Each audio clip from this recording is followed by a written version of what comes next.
Bonjour mes amis, je suis ravie de vous retrouver et j'espère que l'automne s'est bien installé là où vous vous trouvez. Nous allons continuer notre série sur Prier avec confiance et regarder des passages dans la Bible qui nous aideront à vraiment avoir la certitude que Dieu nous entend. On va commencer aujourd'hui avec les paroles que Paul a écrites sur les Éphésiens dans le livre d'Éphésiens, qui en fait met l'emphase sur l'union de la foi avec l'amour.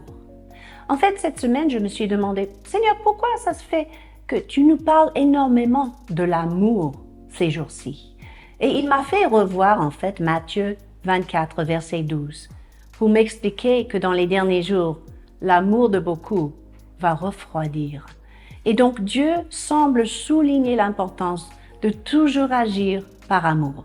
Et dans le cas de comment prier, nous pourrons voir, selon les passages que nous allons lire, que prier pour la foi et l'amour ensemble est tout à fait biblique.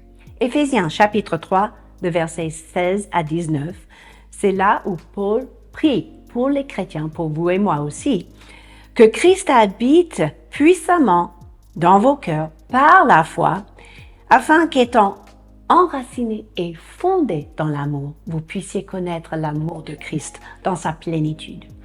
Je résume le passage, vous pouvez l'étudier en profondeur, mais là nous voyons cet alliage puissant, cette union puissante de l'amour avec la foi. Et c'est tout à fait aligné avec la parole de Dieu et la volonté de Dieu. Si vous priez pour les deux, vous pouvez prier avec confiance. En fait, il termine sa lettre avec les mêmes phrases presque. Éphésiens 6, 23 dit que la paix et l'amour avec la foi soient donnés aux frères de la part de Dieu le Père. Et pourtant, il avait commencé sa lettre en chapitre 1, versets 15 à 16, en félicitant les frères et sœurs sur place à Éphèse de leur amour et de leur foi. Mais qu'est-ce que ça veut dire?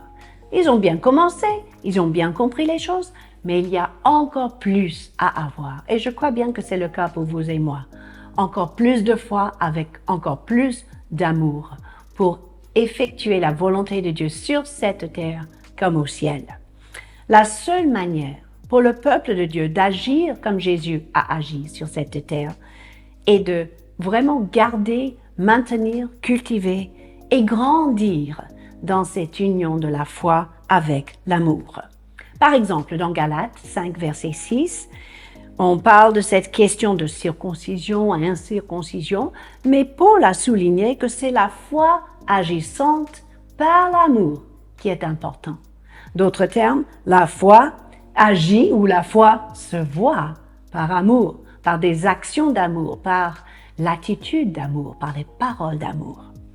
1 Corinthiens 13, verset 2 aussi est le passage fameux qui dit « Même si je fais des miracles, si je déplace des montagnes, si j'ai la foi pour toutes ces choses surnaturelles, mais je n'ai pas l'amour, je ne suis rien. » Les deux doivent obligatoirement s'associer. En plus, dans 1 Thessaloniciens 5, 8, la Bible parle de cette cuirasse de la foi et de l'amour. Une cuirasse, c'est quelque chose qui protège le cœur. Et nous pourrons imaginer une cuirasse construite d'un alliage de métaux, comme par exemple le bronze, qui est un alliage de cuivre et zinc.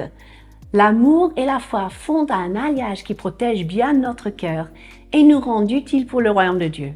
Pourquoi? Parce que nous sommes appelés à être une source de bénédiction, n'est-ce pas?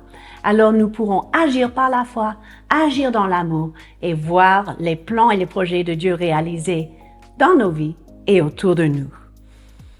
Pour terminer, 2 Thessaloniciens 1, verset 3 dit ceci. « Je rends grâce, disait Paul, parce que votre foi fait des grands progrès et l'amour de chacun augmente. » Regardez bien l'emphase. Quand notre foi grandit, quand notre amour augmente, nous pourrons voir le projet de Dieu réalisé dans nos vies et à travers nous. Parce que l'amour et la foi s'associent toujours.